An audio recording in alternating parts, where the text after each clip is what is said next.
place. For example, if you have places like International Brewery, you have places like Nestle, you have places like Dangote Refinery, you would know that there are a lot of workers that will be moving within that environment. And then you would know at least the average salary of those people. It is very important you know these details before you decide the kind of amount you want to invest in such a property and how much you're expecting to gain your money back and start making profit of it. Welcome to the Man of Thought. Let us focus today's attention on discussing what particular property you should not invest your money in if you are a Nigerian, wherever you are in the world or within the country. Now, before I proceed on this, I would like to make you understand that before you make a decision to invest in Nigerian real estate properties, you have to be very careful of what do you want to put your money into and what kind of investment returns are you actually expecting.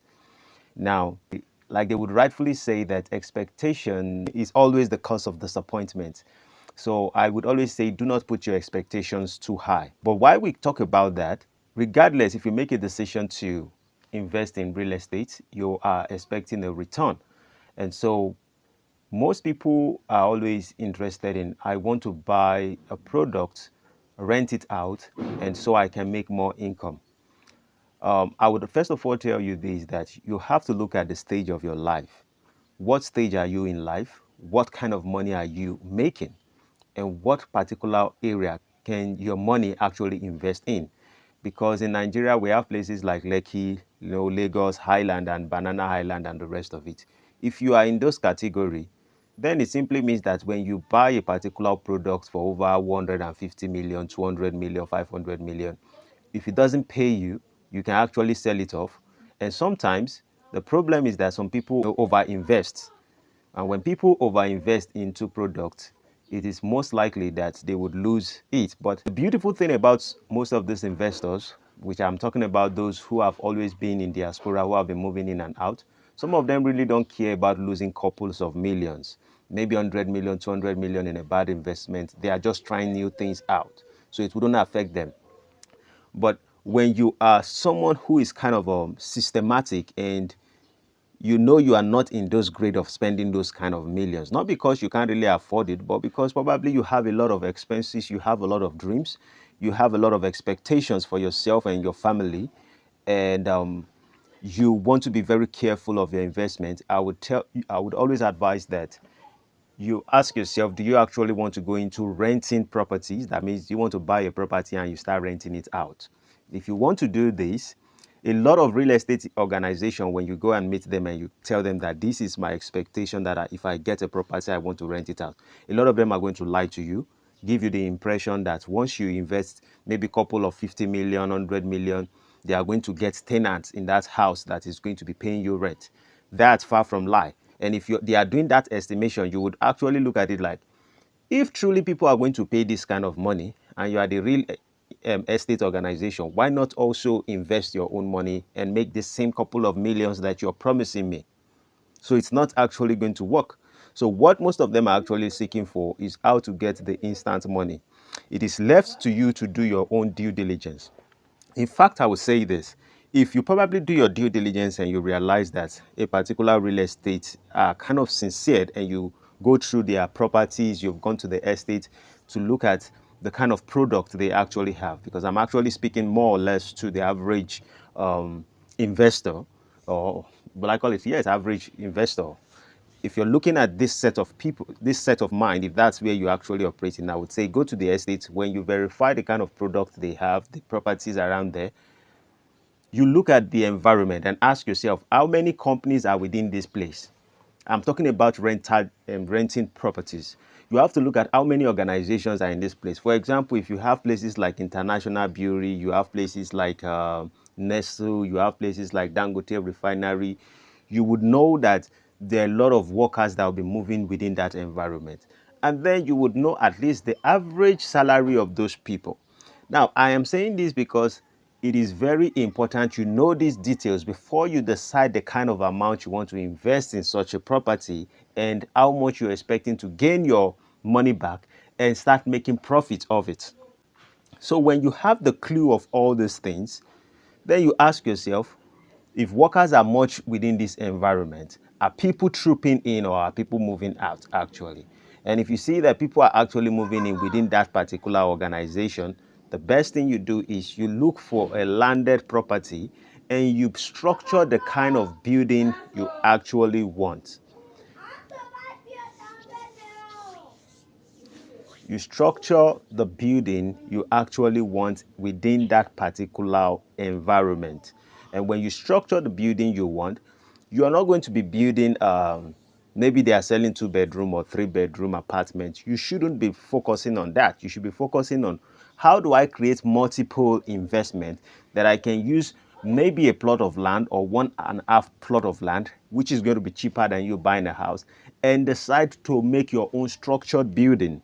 And when you make your own structured building, room and parlor self-contained or a room self-contained is most likely what a lot of workers will be seeking for, because it's not an environment that will probably mean that a lot of people are getting married and they want to raise their children within that environment.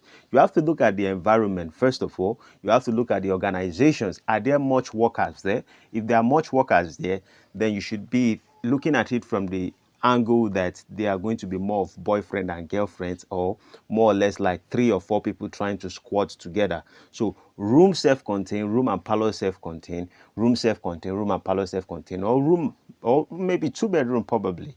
But if you mix these buildings together, you will most likely make your money, and you would, the property is going to be increasing with time in value. But when they tell you, real estate company tell you, buy this 3-bedroom, buy this 3-bedroom or 2-bedroom together or 4-bedroom and garbage and all of that, and they tell you they are going to rent it out and all of that, and you are thinking that one person will just come and start paying, or a particular company will come and start paying millions of naira for you to make back your money, and they promise you 1.5 million, 2 million, 3 million. A lot of companies have sweet mouth. And they will even tell you there are certain facilities, and those things will not be there. But if you're buying your land and you're building what you actually want, you know for sure that you are going to be making value out of your money. So this insight, I probably, in one of my video by next 2 weeks or next week, I'll be going around giving you example of places that you can go to, how you can always view an environment to be sure that this particular place is where I can invest money in for real estate property. I'll be giving you example of environments where you can go, look at those companies around within that environment, and then decide what angle you can build a property. And in fact, before we go into all this, you have to be sure of the gazette. You have to be sure the property is not in government acquisition.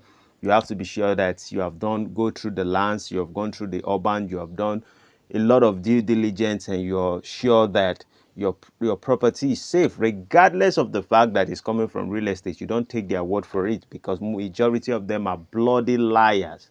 Most real estate organizations in Nigeria are bloody liars. So if you want to invest your money, don't trust the fact that they tell you that if you buy 2-bedroom or 3-bedroom, you're going to be getting return on your investment because they are going to rent it out. No, make a different decision and be careful with the design of actually what you want for your life and the kind of income you are expecting. But that will be done first after you've done your due diligence. So I am just putting this out for you today. If you're in diaspora and you're trying to invest in Nigeria, and I want you to understand this, first of all, put this very clear, that dollar always increase, naira always fall down. So perhaps you're thinking to invest in Nigerian real estate property.